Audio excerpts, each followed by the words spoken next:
अच्छा जी, एग्ज़ामिनर जो है वो आपको अगेन मैं हमेशा वही कहता हूँ कि बेसिक लेवल पे ही टेस्टिंग करता है। पंक्चुएशन का सवाल अगर आप देखें 2025 में शायद तारीख का सबसे आसान सवाल दिया गया है। इस बार पैराग्राफ फॉर्म में पंक्चुएशन आपको पूछी गई है और स्टूडेंट्स की मज़ीद फैसिलिटी के लिए उसने कैपिटलाइज़ेशन भी इसमें इन्वॉल्व नहीं की।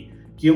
क्योंकि अगर आप पैराग्राफ को देखें, punctuate the following text where necessary, paragraph में पहला लेटर जो है वो कैपिटल लिखा गया है और इसके अंदर ज़्यादातर कॉमा, सेमीकोलन या फुल स्टॉप का इस्तेमाल है, सिवाय इसके कि आखिरी जो सेंटेंस है, Waris Shah is a masterpiece of Punjabi literature, तो एक शॉर्ट डैश है, उसके बाद the testament to power of love and translate the mortal bounds. So punctuation भी बहुत आसान लेवल पे यहाँ पे पूछी गई है और स्टूडेंट्स को मैक्सिमम कोशिश की गई है कि फैसिलिटेट किया जाए।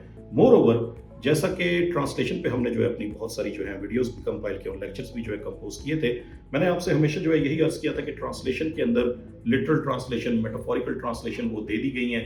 2023 में उसने पहली बार जो आपको ट्रांसलेशन दी गई थी वो इनडायरेक्ट स्पीच में लिखी थी। साथ ही जो मैंने आपसे अर्ज किया था कि डायरेक्ट स्पीच में भी ट्रांसलेशन आ सकती है, तो इस बार डायरेक्ट स्पीचेस जो है वो भी इन्वॉल्व की गई हैं ट्रांसलेशन में।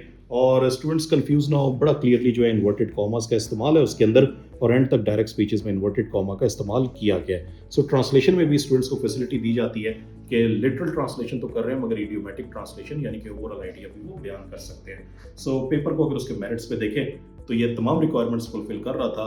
यहाँ पे सवाल का जवाब वही शख्स जो है उसके लिए देना सबसे आसान है जिसने कोर्स बड़ा थोरली जो है रिव्यू किया।